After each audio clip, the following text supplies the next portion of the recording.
Halo Record, ketemu lagi dengan aku di Drag Out. Dan terima kasih buat kamu dan kamu karena telah mengklik video ini. Oke, senang banget rasanya aku kembali menemani malam Jumat Anda. Oke, pada Drag Out kali ini kita akan membahas tentang sebuah kisah yang sangat mengerikan. Nah, kisah ini terjadi di Sulawesi Selatan. Kisah ini dinamakan tragedi rumah berdarah di rumah hantu di Bangtaeng.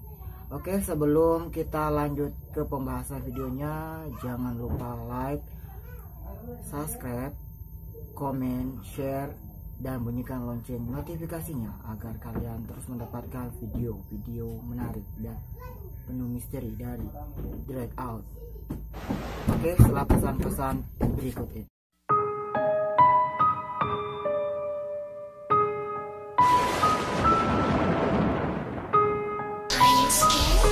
Record, senang banget rasanya aku kembali menemani malam Jumat Anda. Nah, bagi teman-teman tetap stay di rumah dan lakukan aktivitas-aktivitas yang positif agar kita selalu sehat. Nah, bagi teman-teman yang masih beraktivitas di luar rumah, terus gunakan masker dan hindari jarak dengan orang lain. Nah, oke, pada malam Jumat kali ini aku akan membahas tentang tragedi berdarah rumah hantu yang ada di Bangtaeng. Nah, ada sebuah rumah tua yang ada di Bangtaeng, Sulawesi Selatan. Nah, rumah ini konon katanya mengandung misteri dan kisah horor yang sangat mengerikan yang pernah terjadi. Nah, menurut beberapa warga yang diceritakan bahwa rumah tersebut pernah terjadi tragedi berdarah yang sampai sekarang belum bisa terlupakan. Nah, tragedi ini bercerita tentang seorang suami bernama Abdullah yang tega membunuh istrinya dengan cara menyembelih istrinya di rumah tersebut. Nah, pada tahun 90-an ada seorang keluarga bernama Abdullah dan Reni tinggal di rumah tersebut. Nah, Reni sendiri tak ada satupun orang yang tahu dari mana keberadaan dan dari mana asal si Reni ini. Sedangkan Abdullah dikenal sebagai orang yang baik, sopan, dan sabar oleh masyarakat. Nah, si Abdullah ini bekerja di salah satu sekolah atau kelurahan lah sebagai bagian staf tak jauh dari perumahannya tersebut. Nah, sosok Reni sendiri dikenal oleh masyarakat sebagai wanita yang mempunyai paras cantik, anggun, dan apabila katanya rambutnya diurai, rambutnya panjang sampai ke lututnya. Namun, di balik kecantikannya, si Reni memiliki sifat yang agak kurang baik. Karena ia seringkali menggosip atau menggibah baik itu tetangganya, bahkan suaminya sendiri tak luput dari cerita gosipannya ini. Nah, jadi Reni ini sering menggosip dengan tetangganya nih. Nah, si Reni ini kerap kali mengumbar aib suaminya yang entah apa yang diumbar oleh si Reni kepada masyarakat. Nah, setelah beberapa lama, akhirnya cerita itu pun sampai ke telinga suaminya. Nah, karena suaminya tidak bisa membendung marah lagi, ia pun kemudian melakukan hal keji kepada istrinya sendiri, yaitu dengan cara menyembelih istrinya di rumah tersebut. Nah, kejadian ini membuat orang sontak dan beramai-ramai datang ke rumah tersebut. Nah, pada saat itu kejadiannya itu cukup lama sih, pada tahun 90-an lah kisah ini. Maksudnya hal ini terjadi di Bangtaeng. Nah, pada saat itu masyarakat udah berbondong-bondong datang ke rumahnya si Abdullah melihat kejadian itu. Mereka heran dan apa yang dilakukan Abdullah ini kepada si istrinya. Kenapa ya sampai tega membunuh istrinya tersebut. Nah, pada saat itu masyarakat sudah ada di depan rumah si Abdullah ini. Kan rumahnya kan rumah panggung nih. Jadi si Abdullah itu sudah ada di teras rumahnya, sementara masyarakat yang heran dan tercengang dengan kejadian itu sudah datang berbondong-bondong di halaman rumah tersebut. Nah, sedangkan si Abdullah lagi duduk di teras rumahnya sambil mengayung-ayungkan parang yang digunakan untuk menyembelih istrinya yang masih berlumuran darah. Nah, setelah itu si Abdullah mengatakan kepada masyarakat yang datang ke rumahnya, siapapun yang berani naik atau siapapun yang berani mendekat kepada saya, maka saya akan membunuhnya, siapapun itu. Nah, tak lama setelah itu datanglah polisi yang kemudian menangkap dan membekuk si Abdullah ini. Nah, setelah kejadian itu, si Abdullah menangis dan memeluk mayat istrinya yang sudah tak tertolong lagi karena sudah bersimbah darah. Tapi pada saat itu, darah istrinya ini mengalir dari tiang rumah, mengalir ke bawah sampai menetes ke tanah. Warna merah yang agak kehitaman itu pun mengalir dan membanjiri si tiang rumah ini. Nah, kemudian pada saat itu ditanyalah si Abdullah oleh si sang polisi, siapa yang barusan kamu sembelih? Polisi bertanya kepada si Abdullah. Nah, si Abdullah menjawab bahwa yang tadi dia sembelih itu adalah seekor kambing. Padahal yang disembelih dia adalah istrinya sendiri. Sementara anak-anaknya pada saat itu, karena si Abdullah dan si Reni ini sudah memiliki 4 orang anak, anak-anaknya sendiri itu sudah tidak tinggal di rumah itu lagi. Ia sudah berada di Selayar. Jadi keempat anaknya ini sudah tidak tinggal di rumah itu lagi. Jadi yang tinggal di rumah itu cuma suami, istri si Abdullah dan si Reni tersebut. Nah, semenjak kejadian itu, rumah itu pun kemudian dianggap menyimpan sesuatu yang dianggap mistis ataupun hal-hal yang dianggap berhantu dan lain sebagainya. Nah, kemudian setelah beberapa waktu setelah rumah itu kosong, rumah itu kembali memakan korbannya lagi. Nah, ada pasangan suami istri yang kembali mengontrak rumah si Mama Anjas ini. Nah, kemudian Mama Anjas ini kan istri, maksudnya si Reni kalau di Bugis kan itu kan kalau dipanggilnya Mama Anjas, kalau anak pertamanya itu Mama Anjas, kayak Anjas gitu. Jadi dipanggil Mama Anjas. Nah, kembali mengontrak rumah itu, sedangkan warga-warga itu sudah memberikan kayak memberikan nama untuk rumah angker itu sebagai rumah hantu Mama Anjas. Kemudian datanglah lagi pasangan suami istri yang mengontrak di rumah tersebut, rumah berhantu ini. Nah, tak cukup lama, hanya berselang 3 bulan, mereka pun pindah dari rumah tersebut karena katanya mereka seringkali mendapatkan gangguan dari penghuni rumah ataupun makhluk-makhluk yang tak kasat mata di rumah itu, dan mereka seringkali mengalami pertengkaran dan percekcokan di rumahnya. Nah, sampai akhirnya si suami istrinya pun pindah tak jauh dari rumah tersebut, di perumahan yang ada di lingkungan di sana. Nah, namun naasnya kejadian itu pun terulang kembali. Sang suami kembali melakukan hal yang keji seperti yang dilakukan oleh Abdullah pada kejadian sebelumnya. Ia kembali menyembelih istrinya sendiri. Wow, tragedi berdarah kembali. Nah, setelah kejadian itu, si sang suami ini memohon dan minta izin kepada Pak RT dan Pak RW untuk pindah dari tempat itu ke Papua. Ke Papua. Nah, setelah kepindahannya, orang-orang baru menemukan mayat istrinya setelah 1 minggu kejadian. Dan perkiraan semua orang bahwa kejadian itu terjadi pada malam hari. Ternyata ceritanya cukup wow juga ya. Kembali terulang.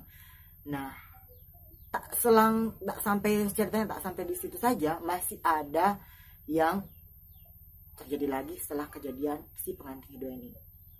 Nah, jadi ceritanya masih ada pasangan suami istri yang kembali mengontrak di rumah tersebut, namun mereka juga mendapatkan gangguan dan sering mengalami percekcokan. Namun si pasangan suami istri ini pindah dan sampai sekarang tidak ada yang tahu di mana keberadaannya dan apa saja yang telah terjadi. Apakah dia juga melakukan hal yang sama dengan istrinya atau malah tidak terjadi apa-apa. Nah, rumah hantu ini sudah terkenal oleh masyarakat yang ada di sekitarnya. Nah, menurut masyarakat yang tinggal di sekitaran rumah tersebut, kerap kali terdengar ada suara orang menyapu, membersihkan halaman, membersihkan rumah, menggeser-geser meja, menggeser-geser kursi, ataupun yang lain sebagainya. Nah, bahkan apabila masyarakat lewat di depan rumah tersebut, mereka kerap kali merinding dan merasakan ada orang yang sedang memperhatikan mereka dari rumah tersebut. Aku juga kurang tahu sih.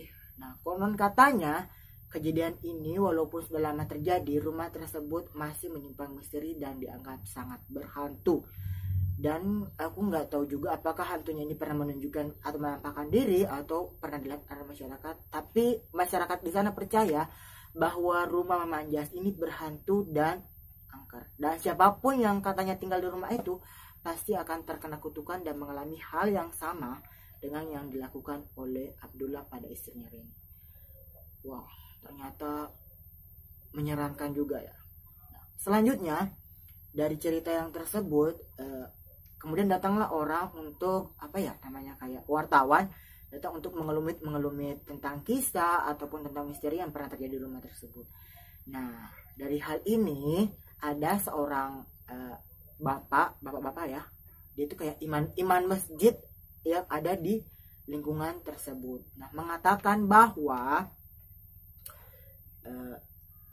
namanya kalau nggak salah Pak Toba ya, kalau nggak salah namanya Pak Toba. Dia ini seorang imam masjid dan mempunyai mata batin. Aduh, mata batin sama dong. Dan memiliki mata batin. Dan menurut Pak Toba ini bahwa di rumah tersebut ada jin yang menunggu rumah Mama Anjas. Jadi ceritanya gini, Pak Toba ini mengatakan hal itu hanya melihatnya dari segi foto saja. Jadi Pak Anjas itu mengatakan kepada orang-orang bahwa rumah ini berhantu dan memiliki sosok-sosok yang tak kasat mata, hanya melihatnya dari lewat foto saja. Nah, dan Pak Toba ini menegaskan bahwa memang kita di dunia itu diciptakan bukan hanya ada manusia, namun ada juga makhluk-makhluk tak kasat mata yang menghuni dunia ini selain manusia.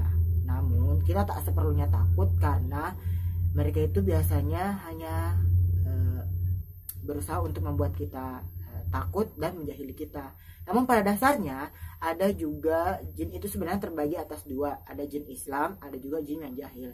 Nah, jin yang jahil ini yang kerap kali membuat kita takut dengan menunjukkan sosok-sosok yang kita takuti, seperti kalau kita takutnya sama pocong. Nah, mungkin sosok yang ditunjukkan oleh jin yang ada di sekitar kita yang ingin berusaha untuk membuat kita takut, untuk membuat iman kita melemah, ya mereka pasti menunjukkan hal yang kita takuti. Begitupun juga dengan jin-jin yang lainnya. Nah, menurut Pak Toba setelah ia melihat foto dari rumah Mama Anjas tersebut, bahwa ada beberapa sosok di rumah tersebut. Nah, menurutnya ada 3 sosok anak kecil yang kerap kali menampakkan diri di rumah tersebut. Yang mana sosok anak kecil ini sekitar berumur 18 tahun yang kerap kali berlari-larian di sekitar rumah tersebut. Namun yang bikin heran dan bikin aku tercengang dari kisah ini adalah salah satu dari anak tersebut ini, dia itu berwujud cewek, anak cewek, namun di tangannya ia memegang sesuatu mirip dengan kepala manusia. Menyeramkan juga.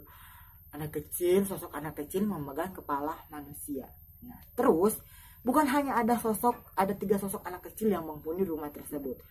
Nah, kata si Pak Toba masih ada sosok lain. Nah, yaitu ada 2 sosok laki-laki yang menunggu rumah tersebut. Jadi di dalam rumah itu ada sosok jin laki-laki yang menunggu rumah tersebut. Dan ada lagi sosok perempuan yang berada di belakang rumah. Namun si sosok perempuan ini tidak terlalu menampakkan wujudnya. Nah, menurut Pak Toba, kita memang perlu percaya, kita memang harus percaya bahwa makhluk gaib itu ada. Namun kita tidak sepantasnya takut karena makhluk gaib itu kerap kali hanya ingin menakuti dan membuat iman kita itu menjadi down atau turun gitu. Nah, kalau dari cerita ini, menurutku cerita ini luar biasa.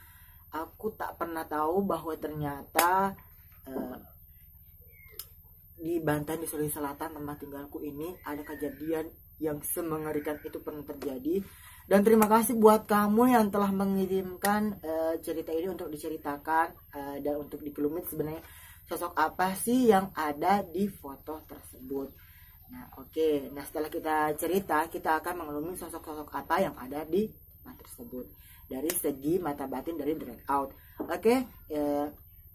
Kalau dari aku yang pas pertama lihat foto yang dikirimkan oleh orang yang tidak mau disebut namanya ini, yang ingin cerita ini diceritakan di Direct Out, dan terima kasih banget karena kamu sudah mempercayakan cerita yang begitu wow banget menurut aku di Direct Out untuk dibahas. Nah, menurut aku yang pas aku lihat fotonya memang ada beberapa sosok ya, tapi yang aku lihat di foto yang dikirimkan sama orang yang kirim di Direct Out itu, aku cuma lihat satu sosok. aku kurang tahu itu sosoknya hantu laki-laki atau perempuan, tapi sosok itu pas berdiri di depan pintu. Dan gimana ya, kayak sosok itu badannya agak besar dan agak hitam gitu, gue nggak tahu apakah itu. Kalau sosok anak-anaknya aku nggak lihat ada sosok anak-anak ataupun sosok cewek, tapi yang jelas yang aku lihat ada sosok hitam besar berdiri di depan pintu di foto yang dikirimkan. Dan nanti fotonya nanti kita share. Fotonya di sini nih, di sini. Aku nggak tahu apakah itu benar penampakan atau memang cuma biasa cahaya atau bayangan, aku kurang tahu. Tapi katanya di rumah itu sudah sangat lama tidak ada yang tinggali, dan bahkan tidak ada satu orang pun yang berani naik di rumah panggung tersebut. Wow, sebegitu mistis dan mengerikannya mungkin ya. Nah, kalau menurut aku ya, kalau menurut aku sih dari apa yang diceritakan oleh Pak Toba, bahwa rumah ini dihuni oleh beberapa jin. Ada jin anak-anak yang memegang kepala, ada jin anak-anak, ada jin berupa 3 sosok anak-anak dan salah satunya memegang kepala. Ada 2 jin laki-laki yang tinggal di rumah tersebut, dan ada lagi 1 sosok perempuan. Aku kurang tahu, tapi hal-hal yang pernah terjadi yang dialami orang lain, bahwa ternyata yang dilakukan oleh jin tersebut itu dengan cara mengganggu dan membisikkan hal-hal yang tidak sewajarnya yang harus kita lakukan kepada manusia. Nah, mungkin pada saat itu jin yang kurang bersahabat ini, yang gak usah disebut namanya, nanti aku didatangin, membisikkan sesuatu kepada si Abdullah atau si korban-korban selanjutnya, yang si pelaku-pelaku yang sebelumnya ini, sesuatu yang kayak bunuh atau apa. Nah, aku juga kurang tahu, tapi dari segi ini kita bisa mengambil pelajaran bahwa apapun yang tak kasat mata itu tidak selamanya tidak ada. Mereka ada walaupun mereka tak terlihat. Nah, mereka seringkali ada dan seringkali berada di sekitar kita walaupun kita tidak melihatnya. Nah, pesan dari aku, sebaiknya apapun yang kita lakukan itu lakukan dengan niat, perbaiki iman, tambah keimanan, lakukan hal-hal yang bersifat religi, kayak kalau kita orang Islam ya sholat, mengaji, atau lakukan hal-hal yang dapat membuat iman kita itu jadi bertambah dan tidak merasakan takut. Nah, kalau dari segi yang pembunuhan, wow, luar biasa. Dan terima kasih banget buat kamu yang udah percayakan cerita ini kepada Direct Out, kepada saya. Dan terima kasih, walaupun kamu gak mau diekspos, terima kasih banget karena telah mempercayakan cerita ini. Dan wow banget menurutku. Aku gak bisa berkata-kata. Aku gak pernah tahu bahwa pernah terjadi kisah sebegitu mengerikannya di Sulawesi Selatan, tepatnya di Bangtaeng. Mungkin kalau kita ada waktu, atau mungkin kalau ada kesempatan, kita akan datang, tim Direct Out akan datang ke Bantaeng, dan kita akan langsung menelusuri apa yang ada di rumah tersebut. Nah, sekian dulu, terima kasih. Itulah kisah dari Direct Out. Percaya atau tidak, inilah cerita yang ingin aku bagi. Nah, aku pamit undur diri. Salam Direct Out. Sampai jumpa.